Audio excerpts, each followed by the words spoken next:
All right, welcome back to The Way. Today we're going over a big one. We're going over worry and fear. We'll start off with a really good one. I'll let Brant start us off here. Fear of your future slash kind of uncertainty about it. Fear or worry. What do you got? So, I mean, when you think about your future, you think about plans. Where am I going to be in 5 years? And that's literally an interview question that people want to know, like how ambitious are you, or what kind of goals do you have set in your life? And just thinking about your future kind of can be daunting sometimes. I've definitely been in that predicament, trying to choose a college to go to, or even choose a major to get into, because that kind of sets your feet on a path that you have to go down potentially for 4 years and maybe the rest of your life. And how can we combat that biblically? Like fear of your future. I think Proverbs 16:9 is a good way to look at it. And that verse reads, "In their hearts, humans plan their course, but the Lord establishes their steps."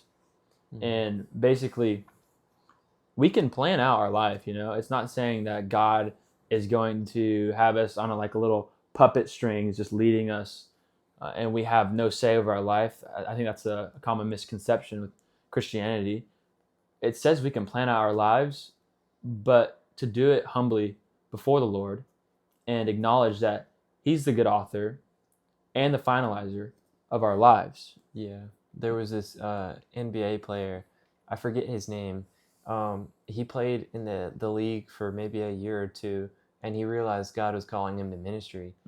Imagine you get up to that point where you go through high school, go through college, and then go to the professional league for basketball, and you think that's where you made it. You made it to the top. You have all the money that you could possibly want. You have the sponsorships. You have the future career aspect in basketball after you play, and you know that man was humble enough to say, I know I'm not supposed to be here. And the Lord is calling me somewhere else. Another cool way of thinking of that is like he had everything he planned out. Like he had a lot of money, he was famous, and he decided to be humble for the Lord and accept that truly wasn't my path. That's not the final part of my life. Obviously he was able to get to that fame for a reason, and God used that. A lot of people were able to see a miraculous, amazing story about how somebody that had an NBA career ahead of them throw it away to follow the kingdom of heaven. Yeah. And I think that's really cool to think of. And all he did was just take a step of faith. And that's kind of a way maybe you could combat fear of your future, whether or not it's schooling or it's like jobs or where you're going to be in 50 years, is stop.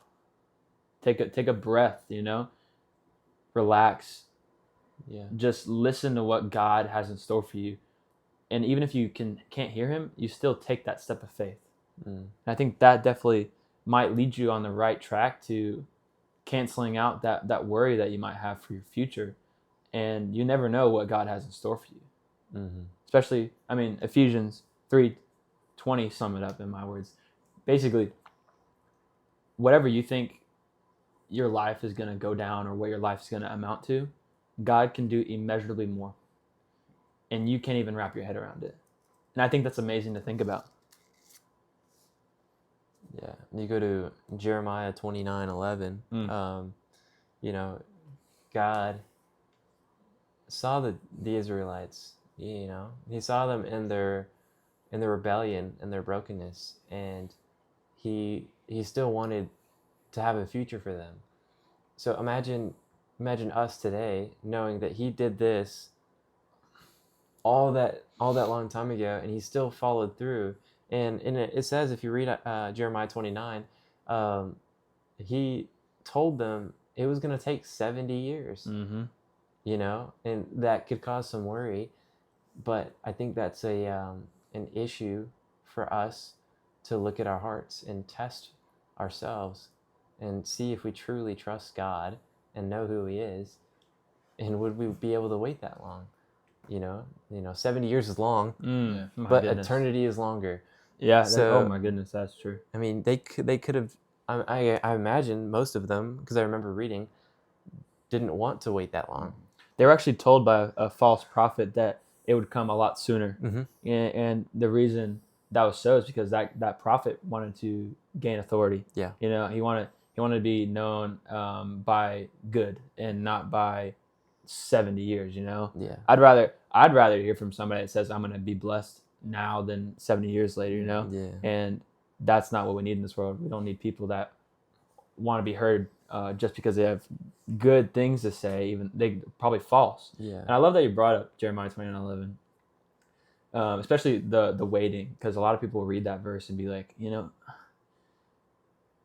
God knows what's going to happen in my life. He's got me. Yeah. Even if I'm going through a hard time, he's going to bring me out of it. Mhm. But are you willing to wait 70 years? That's a big deal. That's a huge deal. And it shows that God's timing isn't bad, but it's perfect. That could be an Instagram caption or Instagram bio. Are you willing to wait 70 years? Jeremiah 29:11. And That's crazy. I think looking at it as being perfect and not bad is because imagine all the lessons and wisdom they learned in that 70 years of trial and tribulation that they probably wouldn't have had if God were to lead them out immediately. Yeah. They would be less reliable on him Mhm. in the end and more reliable on their ability to pray, Yeah. their ability to be godly or be close to God instead of actually being dependent on God. Yeah. An important distinction here is, although God said, I'm going to get you out of this mess in 70 years, he didn't want them to stand idle. Mhm. In the previous verses, he basically said, be fruitful, have kids, raise them up in me and know that that is my promise. Now, whether they did that or not is what you can read. But that's what God said. He doesn't want us to be idle while we wait. He doesn't want us to sit here on our bums and wait for him to just show up, because he might have something in mind that we can never possibly imagine, like you're saying in Ephesians. Mhm. So Going another thing to go along with Jeremiah 29:11, it also shows us that context matters.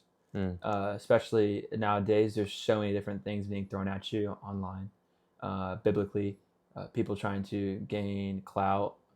They're not even Christians, but they're just spreading Christian content because right now it's popular.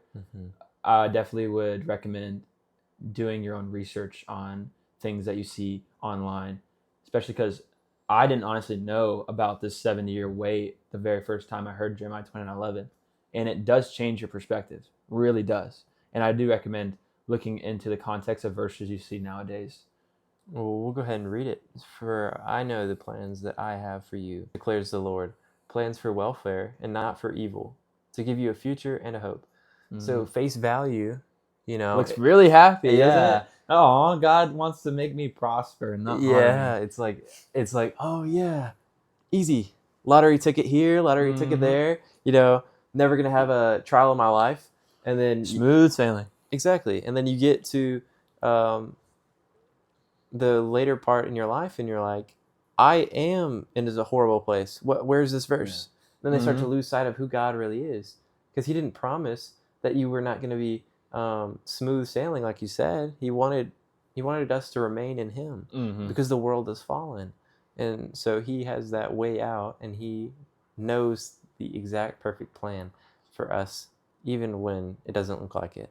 So circling back to fear of our future is to just chill, sit back, recognize that there might be trials, tribulations, but just understand, try to pray, worship, listen to what God has in store for you, and take that step of faith.